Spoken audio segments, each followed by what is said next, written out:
We broadcast every weekday morning from 10 to 12 on bbgnetwork.com.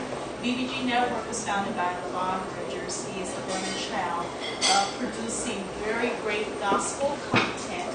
So if you need your soul uplifted, check out BBG Network. We have a plethora of shows that will lift your soul. So that's bbgnetwork.com. Don't want to miss it. Thank you very much. Now, what do you specifically talk about on your show? I love about the Levon Bridges Morning Show.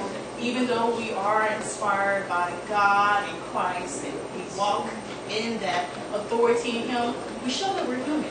Okay. We have different sides and different faces every morning, and that's what really keeps us going, is to be real and to be honest and to be open, and to also show when you have a relationship with the Lord that sometimes you have questions.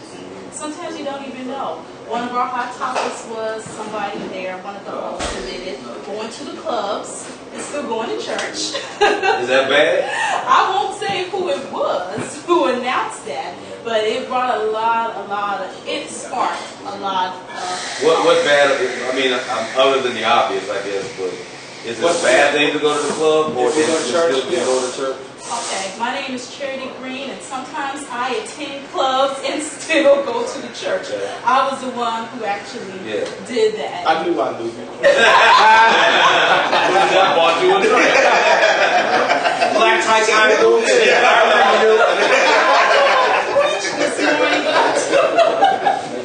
but I don't want to preach this morning, but of course, let's keep it real and honest. Jesus went out into the world. If he just stayed within his four corners of the walls in the church, he would have made such an impact that he has made today. We have not been following him, listening to him, or even following him if he didn't go out and minister to the world. So even though it's not like I'm coming up to you and saying, Shelly, do you know Jesus? Just the way you carry yourself, encourage one another.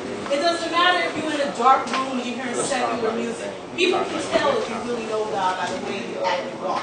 And it goes just beyond going to church every Sunday morning. That's what I'm about. I love you. I love you. And I mean that in a Christ-like way.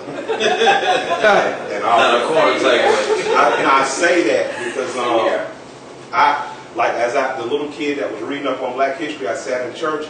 And I remember reading a Langston Hughes story where he talked about being in church and his aunt saying, we're not going to leave until we get the Holy Ghost. And he's like, him and his cousin sitting there like, but I don't feel nothing. Finally, his cousin gets tired of it and just breaks out and just does the dance. Right? Anything to leave. And Langston's like, I didn't feel it. I didn't understand it, so I did it. And I remember being in that moment just like thinking, is the church only inside? Because I would walk out of my church, on the church on Fort Johnson Road, and we see these people just walking the streets, and our minister would go out, and talk to them. And Jesus was always in the streets, so I always equated true churchdom with being in the streets and the prisons of the people. So you saying that kind of melts in my heart. As Shelly says, I talk about God a lot on music. But it really, like that means the world to me, because I always felt like the church is outside of the physical building where you come, like Mr. Parkland says, you come here as a hospital, you come here to charge.